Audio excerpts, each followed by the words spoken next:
Professor doctor Tahir امین تنولی ماہر اقبالیات ہیں اور کئی کتابوں کے مصنف ہیں، میرے اکثر مہمان ہوتے ہیں۔ نوجہ کر رہا ہوں جناب تنولی صاحب سے۔ جی تنولی۔ بسم اللہ الرحمن الرحیم۔ غازی صاحب قبلہ بہت شکریہ۔ آج کا موضوع بہت ہی روح افزا ہے اور ایمان کو تقویت دینے والا اور دنیا اور آخرت کے اندر اللہ رب العزت کی رحمتوں کے قریب ہونے کا وسیلہ بننے والا موضوع ہے۔ اللہ رب العزت نے آپ سے کا تعارف کرواتے ہوئے ارشاد فرمایا وما ارسلناک الا رحمۃ للعالمین، اے میرے رسول ہم نے آپ کو سب جہانوں کے لیے رحمت بنا کے بھیجا ہے۔ جو آج کا موضوع ہے کہ حضور دافع البلا ہیں، دافع البلیات ہیں، تو اگر ہم اس آیہ مبارکہ پہ غازی صاحب غور کریں، قرآن مجید نے ہمیں یہ بات بتائی ہے کہ اللہ رب العزت نے انسان کو تکلیف کے اندر اور مشقت کے اندر پیدا کیا ہے۔ لقد خلق الانسان فی کبد۔ یہ ممکن نہیں ہے کہ انسان کو اپنی زندگی میں ابتلاؤں کا سامنا نہ کرنا پڑے، ٹھیک، چاہے وہ کسی بھی سطح کا انسان ہو، متقی ہو، نیک ہو، پرہیزگار ہو، درجہ ولایت پہ ہو، نشیب و فراز زندگی کا گناہگار حصہ ہو، ہے، لازم ہے۔ کافر ہو، کوئی بھی ہو۔ جب تک آپ اس نقطے کو نہیں سمجھتے کہ انسان نے بلیات سے گزرنا ہے اور کن کن بلیات سے گزرنا ہے، اس وقت تک دافع البلیات کا معنی سمجھ نہیں آتا۔ دیکھیں نا، جب تک مرض کا نہ پتہ ہو تو ڈاکٹر کی اہمیت نمایاں نہیں ہوتی۔ جب آپ کو بیماریوں کا پتہ ہوتا ہے کہ یہ ڈاکٹر ان بیماریوں کا علاج کر سکتا ہے، پھر آپ کو پتہ چلتا ہے کہ یہ جو طبیب ہے اس کا جو فن طبابت ہے اس کی وسعت کتنی ہے۔ غازی صاحب قبلہ جب ہم قرآن مجید کی روشنی میں دیکھتے ہیں، وقت کم ہے، صرف اجمالی ہم تذکرہ کریں، عالم انسانیت کو، میں اہل ایمان کی بات نہیں کر رہا، عالم انسانیت کو 3 طرح کی کیٹیگریز ہیں بلیات کی جن سے گزرنا ہے۔ سب سے پہلے عام انسان جس میں اہل ایمان بھی ہیں دوسرے بھی ہیں، ہر حال میں وہ مصیبتیں آنی ہیں، وہ تکلیفیں آنی ہیں۔ وہ کیا ہیں؟ وہ 5 ہیں۔ وَلَنَبْلُوَنَّكُمْ بِشَيْءٍ مِّنَ الْخَوْفِ وَالْجُوعِ وَنَقْصٍ مِّنَ الْأَمْوَالِ وَالْأَنفُسِ وَالثَّمَرَاتِ۔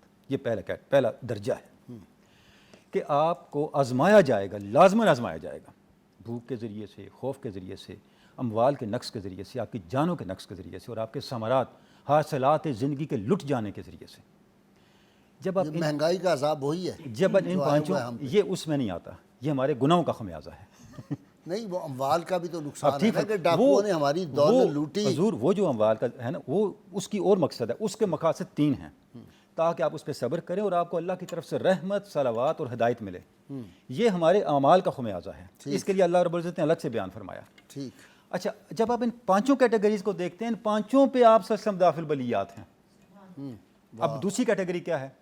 جب انسان ایمان میں کمزور ہو جائے اور عمل میں کمزور ہو جائے، پھر اللہ کی طرف سے وارننگز آتی ہیں۔ میں یہاں قرآن شریف کی آیہ مبارکہ پڑھنا چاہوں گا، ارشاد ربانی اولا یرون انہم یفتنون فی کل یوم مرۃ او مرتین ثم لا یتوبون ولا ہم یذکرون۔ یہ لوگ کیوں غور نہیں کرتے؟ ہم ان کو سال میں 1 یا 2 یا 3 دفعہ آزماتے ہیں ان کے برے اعمال اور کرتوتوں کی وجہ سے، نہ یہ توبہ کرتے ہیں، نہ یہ نصیحت پکڑتے ہیں۔ یہ دوسرا درجہ ہے۔ جب انسان کے، جب سوسائٹی کے اعمال خراب ہونے لگتے ہیں یا اس کی ذاتی زندگی میں خرابیاں آتی ہیں تو اللہ کی طرف سے پھر آزمائشیں آتی ہیں، گرفت آتی ہے۔ دین فروش ملا اور پیر جو ہیں ان کو اس آیت کا پتہ ہے؟ اچھا غازی صاحب بالکل دوسری طرف چلے جائیں گے۔ اچھا، اس کے بعد ایک تیسری کیٹیگری ہے۔ یہ کیٹیگری وہ ہے جس میں اہل ایمان اور دوسرے سب شامل ہیں۔ پھر تیسری کیٹیگری ہے جو جب انسان ایمان سے بھی نکل جائے، عالم کفر ہے۔ ارشاد ربانی وَلَقَدْ أَخَذْنَاهُمْ بِالْعَذَابِ فَمَا اسْتَكَانُوا لِرَبِّهِمْ وَمَا يَتَضَرَّعُونَ۔ ہم نے ان پہ عذاب اتارے، نہ یہ اللہ کی بارگاہ میں جھکے، نہ انہوں نے آہوزاری کی۔ یہ جو تینوں کیٹیگریز ہیں، جب ہم تفصیل میں جاتے ہیں، آپ صلی اللہ علیہ وسلم کی ذات پاک کو غازی صاحب قبلہ دیکھتے ہیں، تو ہم دیکھتے ہیں کہ ان تینوں کیٹیگریز میں اگر اہل ایمان اور عالم انسانیت کے لیے نجات کا راستہ ہے تو وہ صرف ایک ہے، وہ حضور کی ذات ہے۔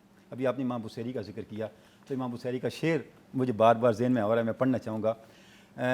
وَأَطْلَقَتْ عَرِبًا کم ابرات واسبًا باللمس راحتہ وَأَطْلَقَتْ عَرِبًا من رِبْقَةِ اللَّمَمِ۔ اے میرے آقا، آپ کی شان یہ ہے، بیماروں پہ آپ نے ہاتھ رکھا وہ شفا یاب ہو گئے، سبحان اللہ۔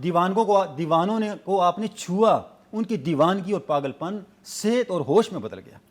یہ حضور کی شان ہے۔ اس کا مطلب کیا ہوا؟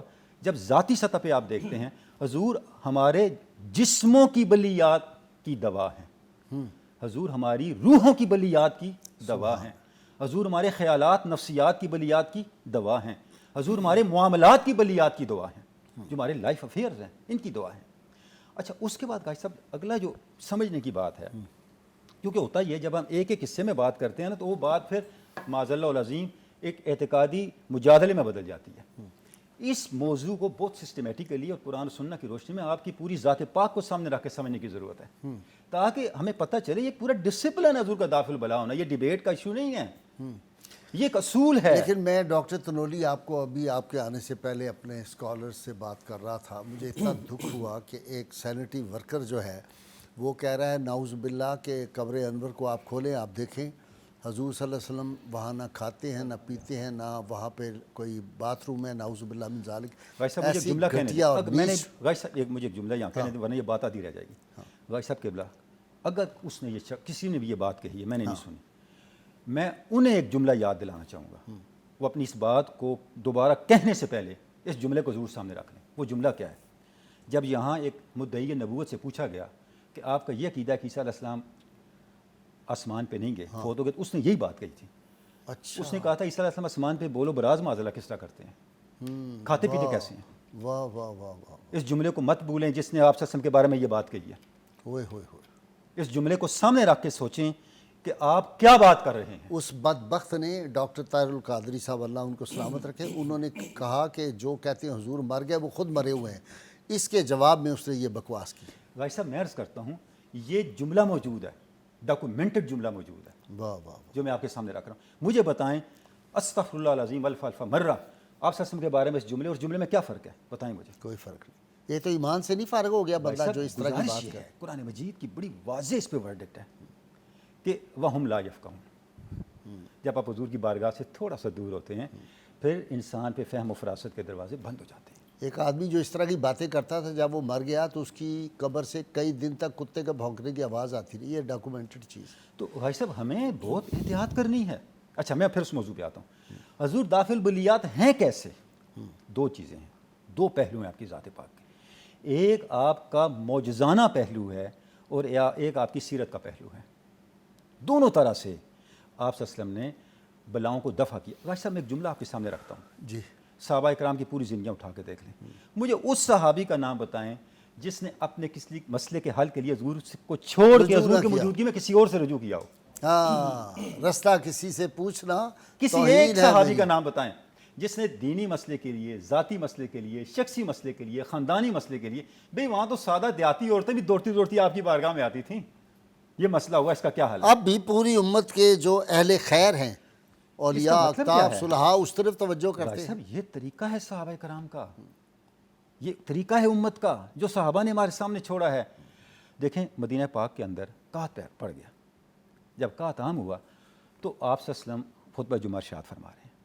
خطبہ جمعہ کے دوران ایک صحابی کھڑے ہوئے اور انہوں نے التجا کی، ہم بھی جمعے کی نماز میں جا کے التجائیں کرتے ہیں کسی اور کو مخاطب کر کے۔ انہوں نے کیا کہا؟ انہوں نے اچھا دیکھیے الفاظ میں پڑھنا چاہوں گا، انہوں نے کہا یا رسول اللہ، صلی اللہ علیہ یا رسول اللہ اہلکت القراء و ہلکت الشاہ، یا رسول اللہ وہ گھوڑے ہلاک ہو گئے، بکریاں چلی گئیں، ہلاک ہو گئیں، آپ دعا فرمائیں، دعا اللہ کرم فرمائے۔ آپ صلی اللہ علیہ وسلم نے دست مبارک اٹھائے، بارش شروع ہو گئی، اور حدیث کے الفاظ ہیں اس وقت حالت یہ تھی وَإِنَّ السَّمَاءَ كَمَثَلُ الزُّجَّاجَةِ، بارش کے آثار تو دور کی بات، حدیث کے الفاظ ہیں آسمان چمکتے ہوئے شیشے کی طرح تھا، واہ واہ، چمکتے ہوئے شیشے کی طرح تھا۔ آپ صلی اللہ علیہ وسلم نے ہاتھ اٹھائے، صحابہ باہر نکلے، بارش ہو رہی ہے، پورا ایک ہفتہ بارش ہوتی رہی۔ پھر آپ نے فرمایا اچھا جب اگلا جمعہ آیا وہ صحابی پھر کہے یا رسول اللہ بارش سے ہلاک ہو گئے، حدیث کے الفاظ ہیں، آپ مسکرا پڑے۔ آپ نے دعا نہیں فرمائی، بڑی قابل غور بات، آپ نے دعا کے لیے ہاتھ نہیں اٹھائے، آپ نے انگلی اٹھائی اور بارش کی طرف، بادل کی طرف اشارہ کر کے فرمایا، کیا فرمایا؟ حوالینا ولا علینا، اے بادل ہمارے ارد گرد برس، ہاں، ہمارے اوپر نہ برس۔ واہ واہ، صحابہ کہتے ہیں بارش رک کے ہم نے باہر نکل کے دیکھا، ہمیں ایسے لگا ہمارے سروں پہ تاج ہے۔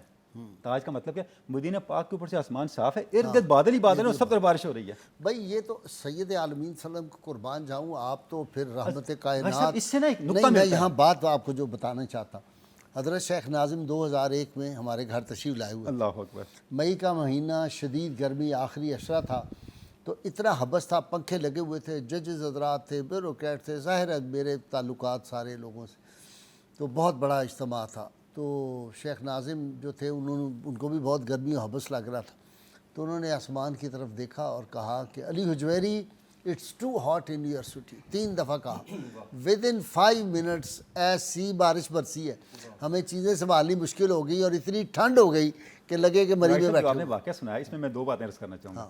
پہلی بات تو یہ ہے حضرت شیخ ناظم نے گرمی کو دیکھ کے دعا نہیں کی بارش ہو جائے، دعا نہیں کی. نہیں. دوسری بات، انہوں نے اپنا غم شیئر کیا اللہ کے ایک مقرب بندے کے ساتھ جو سامنے نہیں تھا.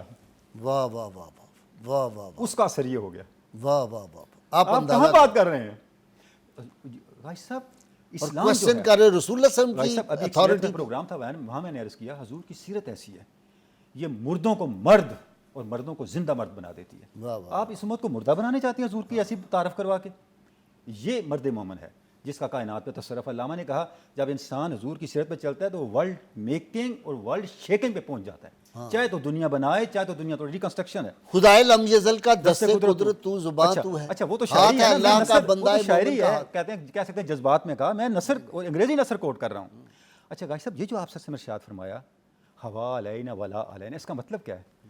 حضور اللہ کی بارگاہ سے کرم عطا بھی کر سکتے ہیں اور اس کرم عطا شدہ کرم کو کنٹرول بھی کر سکتے ہیں. ہاں.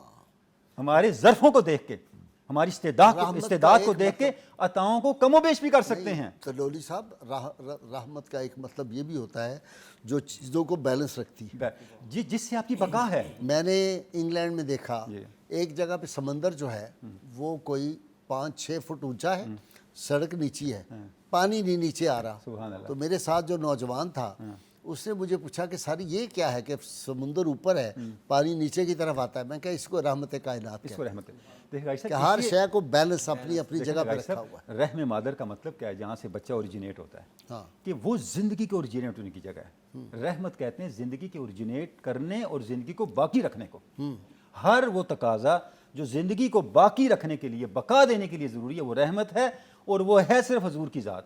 قرآن مجید ہے. اب آپ قرآن مجید کی نفی کریں گے؟ قرآن مجید میں یہ بات بیان کی ہوئی ہے. تو غازی صاحب، میں یہ سمجھتا ہوں اس وقت ہمیں جب اسی حدیث کو، بہت ساری حدیث کو، میں اس پروگرام کی تیاری کے دوران 2 چیزیں میرے ذہن میں آئیں کہ حضور کے معجزات کو 2 طرح سے اسٹڈی کرنے کی ضرورت ہے. ایک، حضور کے معجزات زندگی کے کس پہلو کو ایڈریس کرتے ہیں. آپ کا کوئی پہلو مائنس نہیں ہوگا. ابھی تک اس طرح کے معجزاتی مطالعہ نہیں ہوا. ٹھیک. نمبر 2، ہم یہاں اس پروگرام میں 12 یہ بات کر چکے ہیں، حضور کے معجزات بھی سیرت ہیں، لا ریب کوئی شک ان سے بھی اصول ملتا ہے. مثلا کیا؟ معراج سے پہلے کوئی اڑا نہیں ہے.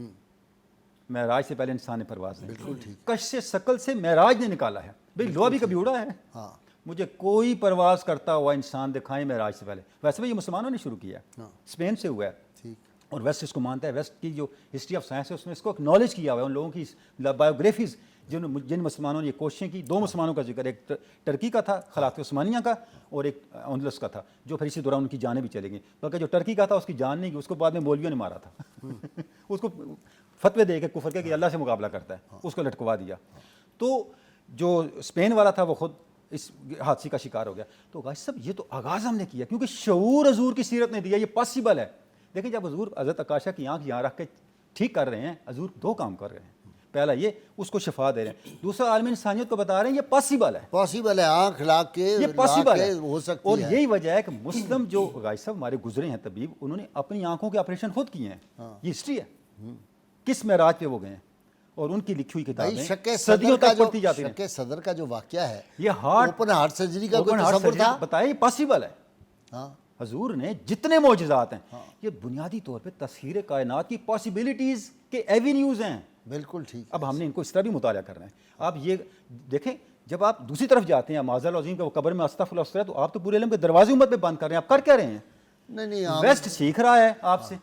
ویسٹ دنیا کی تسخیر کر رہا ہے. ابن عربی کو پڑھ کے، مولانا روم کو پڑھ کے، ہماری سیرت کو پڑھ کے، اور آپ ابن عربی اور مولانا روم کو مشرک اور پتہ نہیں بدعتی ڈکلیئر کر رہے ہیں، اور حضور کی شان کو مسخ کر رہے ہیں. اس امت کے اوپر کیا نوسط مسلط کرنا چاہتے ہیں؟ کیا بدبختی ہے؟ لیٹسٹ کتاب جو انگلینڈ سے چھپی ہے نا، اب میں نے بک کرائی ہے، ابھی آنے والی ہے، وہ ہے the ultimate leader of humanity. یہ انگریز لکھ رہے ہیں کہ رسول اللہ صلی اللہ علیہ وسلم الٹیمیٹ لیڈر ہیں اور ان کی رہنمائی، اور میں اتنے حوالے دے سکتا ہوں اور گاشتہ میں نے ساری ہمارے، باتیں چیک کی لیکن ہیں۔ ہمارے ملا جو ہیں وہ ذات رسول صلی اللہ علیہ وسلم کو نزاع بنا کے وہ اس پہ بحث کر رہے ہیں۔ ڈاکٹر تنولی، مسلمہ کذاب سے مقابلہ ہو رہا ہے، خالد بن ولید ہیں اور ام عمارہ رضی اللہ تعالیٰ عنہ، ان کا بیٹا، اور زبردست صحابہ جو ہیں، بعض نے تو اپنے گھٹنوں تک جو اپنے آپ کو دفن کر لیا زمین میں کہ ہمارے قدم پیچھے نہ ہٹے، بڑا مار کا زوردار تھا۔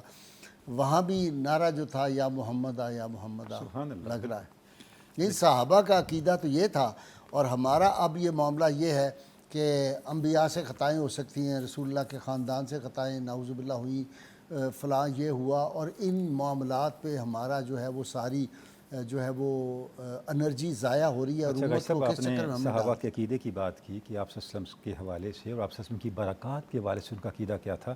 آپ نے غزوے کا ذکر کیا، جتنے غزوات آپ کے حیات پاک میں ہوئے، غزوہ تبوک اس لحاظ سے منفرد ہے کہ اسے غزوہ اسرت کہتے ہیں، غربت کی جنگ، اوف، ایسی غربت، اور مسائل اتنے زیادہ تھے، کھانے پینے کے لیے کچھ نہیں تھا، نجی پاؤں میں جوتے نہیں جوتے تھے، وہ نہیں تھے، کپڑے باندھ لپیٹے کے ہوئے جا رہے تھے۔ تو بخاری شریف کی حدیث ہے کہ لشکر جا رہا تھا، ایک جگہ رکے، کھانے پینے کے لیے کچھ نہیں، تو کچھ صحابہ آپ صلی اللہ علیہ وسلم کی بارگاہ میں آئے اور انہوں نے عرض کی، یا رسول اللہ ہمیں اجازت دیں کہ ہم اونٹ ذبح کریں، کیونکہ کھانے کے لیے کچھ نہیں ہے، بھوکے ہیں، ان کو کھائیں اور ان کی چربی سے تیل نکالیں اور اپنا جو ضروریات ہے پوری کریں۔ آپ نے اجازت دے دی۔ جب آپ نے اجازت دی تو حضرت عمر فاروق آئے۔ حضرت عمر فاروق نے کہا، یا رسول اللہ میری گزارش ہے، آپ نے انہیں اونٹ ذبح کرنے کی اجازت دے دی، سواریاں پہلے ہی کم ہیں، تو اگر انہیں اونٹ ذبح کیا تو بنے گا کیا؟ تو حل کیا ہے؟ اب دیکھیں، آپ نے بات کی صحابہ کے عقیدے کی، کیا عقیدہ ہے؟ حضرت عمر نے فرمایا، یا رسول اللہ آپ سب صحابہ کو حکم دیں، جس کے پاس جو کھانے لے آئے اس پہ آپ برکت کی دعا فرمائیں، مجھے یقین ہے وہ سارے لشکر کے لیے کافی ہوگا۔ آپ نے فرمایا اعلان کر دو، اور حدیث کے الفاظ ہیں، آپ نے چمڑے کا دسترخوان بچھا دیا۔ جب چمڑے کا دسترخوان بچھایا، جس کے پاس جو تھا، کوئی کھجوریں لا رہا ہے، کوئی ستو لا رہا ہے، ایک ڈیر لگ گیا، آپ نے اس پہ دعا فرمائی۔ پھر فرمایا سب آ کے اپنے توشخانے کھانے سے بھر لو۔ پورے لشکر نے کھانا لے لیا اور وہ ویسے ہی پڑا تھا۔ یہ عقیدہ ہے۔ اچھا، اب اس پہ جو اصل چیز اس حدیث کا اینڈ ہے، جب یہ سارا کچھ ہو گیا، آپ صلی اللہ علیہ وسلم نے جب صحابہ کی کیفیات دیکھیں، وہاں آپ نے ارشاد فرمایا، اشہد ان لا الہ الا اللہ و انی رسول اللہ، میں گواہی دیتا ہوں اللہ کے سوا کوئی معبود نہیں اور میں اللہ کا رسول ہوں۔ اچھا گاجی صاحب، یہاں یہ لفظ قابل غور ہے، قابل غور بائیں معنی ہے۔ آپ صلی اللہ علیہ وسلم نے اس موقع پہ توحید اور رسالت کا ذکر کیا تاکہ لوگوں کا عقیدہ راست رہے، نصارہ اور یہود کی طرف نہ چلے جائیں۔ لیکن اس میں ایک اور تعلیم بھی ہے۔ آپ نے انی رسول اللہ جو کہا، پہلے کوئی عبادت کی تھی؟ بتائیں، کوئی مذہبی فریضہ ادا کیا تھا؟ رسول کس کو کہتے ہیں؟ پہنچانے والے کو۔ آپ نے بتایا میں اللہ کی طرف سے احکام پہنچانے والا ہوں، شریعت پہنچانے والا ہوں، اس کا پیغام پہنچانے والا ہوں، اور اللہ کی رحمت بھی تم تک پہنچانے والا ہوں، جیسے ابھی پہنچائی ہے۔ واہ واہ واہ، یہ رسول اللہ ہے۔ واہ واہ واہ۔ جب آپ ایک بات کو مانتے ہیں دوسری کو نہیں مانتے، آپ معاذ اللہ العظیم آدھا رسول مانتے ہیں۔ اپنے ایمان کی فکر کریں۔ آپ اپنے معجزے کے اظہار کے بعد امت میں، لشکر میں، اس اسرت کے ماحول میں برکات کی تقسیم کے بعد فرما رہے ہیں انی رسول اللہ۔ بہت شکریہ ڈاکٹر تنولی صاحب آپ کا۔